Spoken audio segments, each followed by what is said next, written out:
Family business. 127 வருஷமாக ஒன்றா சேர்ந்து இன்ன வரைக்கும் ரன் பண்ணி ஒரு சக்ஸஸ்ஃபுல்லான பிஸ்னஸ். கோத்ரேஜில் பார்த்தீங்கன்னா ஃபர்னிச்சர்லேருந்து சாஃப்ட்வேரு, ஒரு பெரிய ரியல் எஸ்டேட்டு, 3400 ஏக்கரு ஒரு ஹாட் சிட்டி மும்பையில் இருக்குது. அவங்க ஓன் பண்ணியிருக்காங்க. அதோட வர்த்தகம் மட்டும் அந்த 3400 ஏக்கரோட மதிப்பு மட்டுமே கிட்டத்தட்ட 2 லட்சம் கோடி கிட்ட வரும்னு சொல்கிறாங்க.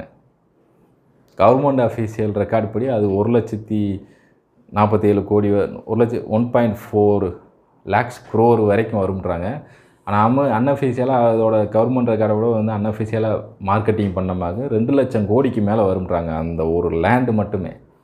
ஸோ கோத்ரேஜ் ரியல் எஸ்டேட்டில் இருக்காங்க, சோப்புலேருந்து ஹவுஸ் ஹோல்டிங் ஐட்டம் எல்லாத்துலேயுமே இருக்காங்க. 5 லிஸ்டட் கம்பெனி இருக்குது. கோத்ரேஜ் இண்டஸ்ட்ரின்ற பேரில் 5 லிஸ்டட் கம்பெனி இருக்குது. நம்மளுமே ஷேர் மார்க்கெட்டில் இன்வெஸ்ட் பண்ணிக்கலாம். கோத்ரேஜ் என்டர்பிரைஸில் நிறைய அன்லிஸ்டட் கம்பெனி இருக்குது. ரியல் எஸ்டேட்டுமே நிறையா இருக்குது. இதை ஒரு 2 பகுதியாக பிரிக்கிறாங்க.